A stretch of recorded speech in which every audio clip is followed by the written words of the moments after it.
বন্ধু বান্ধৱীসকল, এই অলপতে মধ্যপ্ৰদেশত হাইকোৰ্টৰ পৰা এটা ৰায় দিছে যে যিসকল 2005 চনৰ 1 জানুৱাৰীৰ আগত চাকৰি হৈছিল কিন্তু কিবা কাৰণত তেওঁলোকৰ নিযুক্তি পিছুৱাই 2005 চনৰ পিছত হ'ল। যেনেকুৱা আমাৰ 1996 চনত হৈছিল, কিবা খেলি মেলিৰ কাৰণে 2006 চনত হ'ব লগা হ'ল। ভেঞ্চাৰ স্কুলসমূহ ইহঁতৰ কমিটিৰ এপইণ্টমেণ্ট আছিল আগতে, কিন্তু 2013 চনত তেওঁলোকৰ প্ৰভিঞ্চিয়েল হৈছে। গতিকে তেওঁলোকো পাব লাগে, আমাকো দিয়া কথা আছিল। আমাৰ মুখ্যমন্ত্ৰীয়ে কৈছিল যে 2005 চনৰ আগতে যিসকলৰ এডভাৰটাইজমেণ্টৰ কপি আছে বা নিযুক্তি হৈছিল কিবা কাৰণত বাতিল হৈ 2005 চনৰ পিছত হ'ল, তেনেকুৱাবিলাকক আমি OPS দিম। আমাৰ অসমতো কৈছিল। এতিয়া মধ্যপ্ৰদেশত ৰায় দিছে, হাইকোৰ্টে তেওঁলোকক দিব দিছে। আচলতে এই OPS পুৰণি পেঞ্চনটো ইচ্ছা কৰিলে আমাৰ মুখ্যমন্ত্ৰী ডাঙৰীয়াই নিজে দিব পাৰে। তেনেকৈ 5খন ৰাজ্যত চলি আছে আৰু বেংগলততো আগৰ পৰাই OPS চলি আছে। যেতিয়া আমাৰ অটল বিহাৰী বাজপেয়ী আছিল, তেখেতে এই নিয়মটো, এই NPS নিউ পেঞ্চন ছিষ্টেমটো এইটো কৰি থৈ গৈছিল। তাৰপিছত মনমোহন সিং আহিল, আমাৰ প্ৰধানমন্ত্ৰী। তেখেতো সেই নিয়মটাই মানি ল'ল, সেইটোৱে মানি ল'লে।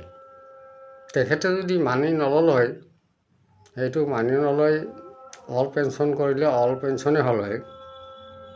আৰু আমাৰ চাকৰিখিনি কিন্তু কংগ্ৰেছৰ দিনতে দিয়া আছিল, তেওঁলোকে সময় পাইছিল।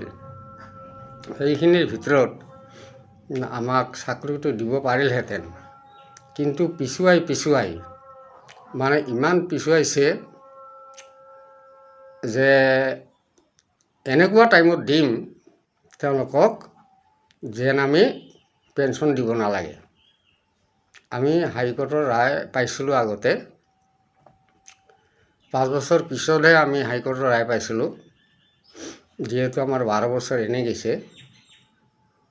তেওঁলোকে দিব পাৰিলহেঁতেন, কিন্তু যেতিয়া জানিলে যে বাজপেয়ী এটা নিয়ম কৰি থৈ গৈছে, এওঁলোকক যদি আমি 2005 চনৰ পিছত দিওঁ চাকৰিখিনি, তেতিয়াহ'লে পেঞ্চন দিব নালাগিব। আমাৰ ৰায়মতে আমাক দিব লাগিছিল, কিন্তু ক'লে যে নহয়, যিখিনি ৰায় হৈছে সেইখিনি নহয়, গোটেইখিনি দিম আমি।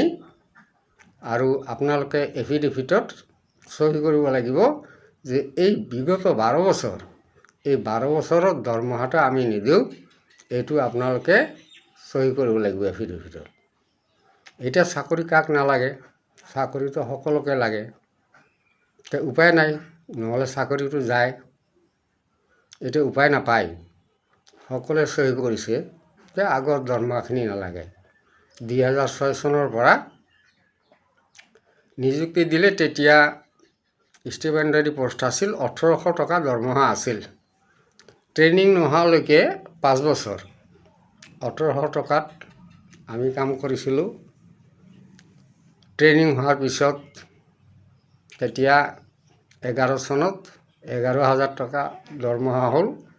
তাৰপিছত লাহে লাহে বাঢ়ি মই 38,000লৈকে পাইছিলোঁ।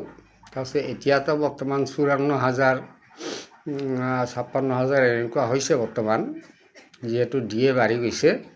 গতিকে দৰমহা বৰ্তমান বাঢ়ি গৈছে।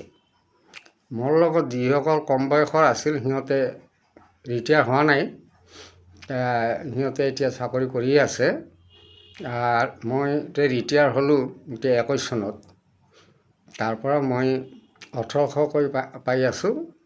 কিছুমানে 1044 টকা, কিছুমানে 1200, 1400 এনেকুৱাকৈ পাই আছে এতিয়া NPS-ত। এই 1200-1400 টকা দি এখন সংসাৰ চলে নেকি? তেওঁলোকে জানে, চৰকাৰখনে জানিও তেওঁলোকে নিদিয়ে। তেওঁলোকে নিজে অপিএছ লৈ আছে, কিন্তু কৰ্মচাৰীখিনি যে 60 বছৰ ইমান দেহেকে খাটি কাম কৰিলে, তেওঁলোকক কিন্তু অপিএছ নিদিলে। আমাক কিয় অপিএছ নিদিয়ে? ইচ্ছা কৰিলে দিব পাৰে। কিমান ঠাইত কিমান টকা খৰচ হৈ আছে, গতিকে আমাক এইখিনি দিলে আমাৰ কেৱল বেছি হ'ব নেকি? পেঞ্চন দিয়া নিয়মটোতো সেইটো আগৰ পৰাই চলি আছে, সেইটো ইংৰাজৰ দিনৰ পৰাই চলি আছে। এতিয়া হঠাতে কেলেই বন্ধ কৰিব লগা হ'ল? এতিয়া কি হয়, মধ্যপ্ৰদেশত হাইকোৰ্টে অৰ্ডাৰ দিছে এখন। আমাৰ ইয়াত এতিয়া কি কৰে আমাৰ মুখ্যমন্ত্ৰীয়ে, আমিতো ইয়াৰ আগতে কেইবাবাৰো আন্দোলন কৰা হ'ল, গুৱাহাটীত দিল্লীত আন্দোলন কৰা হৈয়ে আছে। এতিয়া নতুন চৰকাৰ গঠন কৰিলে এতিয়া কি সিদ্ধান্ত লয়? এতিয়া এটা কথা চলি আছে, 8 পে কমিশ্যন। এই 8 পে কমিশ্যনৰ লগত অপিএছ দিয়াৰ কথা চলি আছে, যে 8 পে কমিশ্যন দিলে আমাৰ অপিএছটো দিব।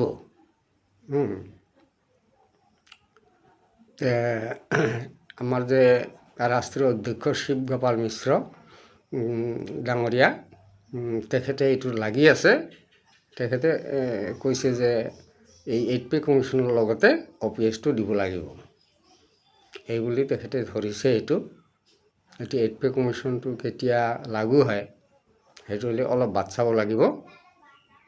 এইটোৱে আজিৰ খবৰ, এইখিনি আছিল। মই খবৰটো পাই আপোনালোকক মই জনালোঁ। ধন্যবাদ।